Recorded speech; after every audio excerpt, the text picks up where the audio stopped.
Maintenant que l'on a vu comment définir dans un travail au sein de l'agent SQL Server, eh bien, les étapes, les opérateurs, il est possible de définir un travail un petit peu plus complet, composé de deux étapes qui vont s'enchaîner et qui vont illustrer bien comment on peut définir et exécuter un travail dans sa totalité.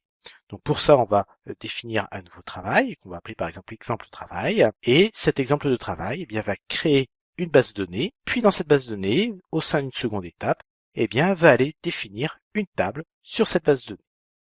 Donc on va commencer par créer un nouveau travail. Donc pour ça, eh bien, on se dirige vers l'explorateur d'objets, nouveau travail, et on va définir le nom de ce travail, exemple travail. Voilà, on peut également définir, donner plus exactement une petite description, exemple de travail. Et là, mon travail est correctement défini. Il possède un nom, un propriétaire, qui se trouve ici à être en même temps eh bien l'administrateur de mon instance, et puis une description qui permet de savoir un petit peu ce qu'il en est. Et bien sûr, mon travail est activé. Je vais donc aller définir deux étapes. Ces deux étapes vont être de type Transact SQL. La première étape, voilà, eh bien, va permettre la création de la base de données. Donc, je vais l'appeler création base de données. Voilà, c'est un script Transact SQL. On va rester sur la base de données master. Et en ce qui concerne eh bien la commande, on va saisir l'instruction create database. On va l'appeler test travail. Voilà. Alors c'est bien sûr une commande minimum de l'instruction create database. C'est certainement pas la meilleure instruction puisque ici on utilise tous les paramètres par défaut. En ce qui concerne la création des fichiers, il conviendrait pour avoir une vraie instruction create database, pour avoir quelque chose de propre, eh bien de définir l'instruction create database, puis eh bien de préciser le fichier de stockage primaire, sans doute un groupe de fichiers de façon à séparer les données système des données utilisateurs, et puis de définir clairement le journal et la taille du journal. Avant de valider ce travail, eh bien, on se propose tout simplement de valider la syntaxe. Il serait dommage d'avoir un échec simplement pour des problèmes de syntaxe. Donc pour ça, on peut appuyer sur le petit bouton Analyser. Voilà. Et l'agent SQL Server, ou plus exactement SQL Server Management Studio, eh bien, me signale que cette commande a été analysée correctement. Ça veut dire que ma commande est syntaxiquement correcte. Ça ne veut pas dire qu'elle va s'exécuter sans problème. Ça veut dire qu'elle est syntaxiquement correcte. Je vais copier le nom de la base, puisque derrière, je vais en avoir besoin pour ma deuxième étape. Ma première étape est créée, je vais donc créer une seconde étape. Ici, on va l'appeler création table. On va rester sur la base master, puisque bien sûr, pour l'instant, je ne peux pas me positionner sur la base test travail, puisqu'elle n'a pas encore été créée. Donc, je vais utiliser un script Transact SQL, ici use, et c'est là où je récupère le nom de ma base, test travail. Je vais me positionner sur cette base, et une fois sur cette base, eh bien, je vais saisir l'instruction create table. C'est une table qui va se nommer test, et qui est composée d'une colonne C1, par exemple, de type entier. Donc vraiment, là aussi, l'instruction minimum en ce qui concerne la création de la base. Je vais de nouveau vérifier que mon code est syntaxiquement correct. Management Studio m'affiche une erreur. En effet, il me dit, attention, la base de données test travail n'existe pas. C'est tout à fait normal puisque la base de données test travail est créée à l'étape 1 et là, on est sur l'étape 2. Donc, au moment où on analyse le code, eh bien, la base de données test travail n'existe pas, mais au moment où on va exécuter cette étape, eh bien, la base de données existera. Donc, on va valider cet avertissement, plus qu'une erreur, c'est un avertissement pour dire, attention, en l'état, eh bien, SQL Server ne peut pas garantir la bonne exécution de ce morceau de script. C'est normal, on le sait. Donc on valide. Et on se retrouve donc avec, dans notre travail, eh bien, nos deux étapes de créer. Création de la base de données, création de la table.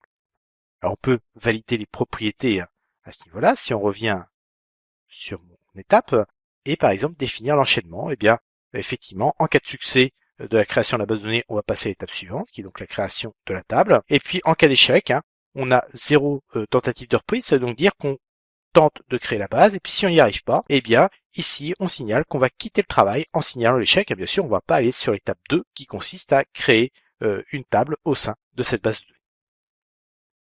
On peut également, à ce niveau-là, eh bien, déplacer, ou plus exactement modifier l'ordre des étapes.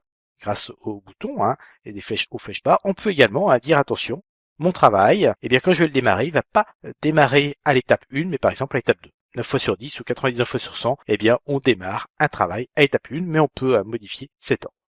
On peut également définir une planification. Donc on va se rendre sur planification, on va créer une nouvelle planification.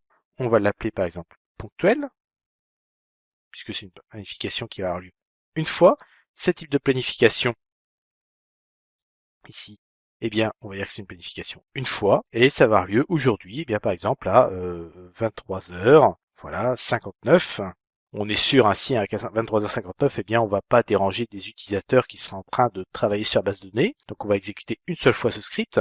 Attention toutefois, il faudrait pas qu'à cette heure-là, eh bien, il y ait déjà d'autres tâches, par exemple de sauvegarde, qui soient planifiées, et ce script pourrait perturber ou tout du moins ralentir un petit peu les éléments. Donc, on a maintenant une planification. Mon travail est correctement défini. On peut revenir sur l'écran des étapes et valider la création de ce travail-là. On a donc ici la visu de mon exemple de travail. Alors, maintenant j'ai deux possibilités. Soit j'attends 23h59 pour m'assurer que mon travail fonctionne bien, soit au contraire, je vais demander directement l'exécution de mon travail. Donc on peut le faire au travers du menu contextuel. Et au travers du menu contextuel, eh bien on a un choix qui s'appelle démarrer le travail à l'étape. Et je peux choisir à quel niveau je veux commencer mon travail. Donc on va le démarrer. Voilà, il me propose bien mon exemple de travail avec les deux étapes. Je vais bien sûr sélectionner l'étape 1, je vais d'abord créer la base avant de créer la table, et je vais démarrer mon travail. Il va donc exécuter mes deux étapes. Ça se termine avec succès, ça veut donc dire qu'il n'y ait pas d'erreur.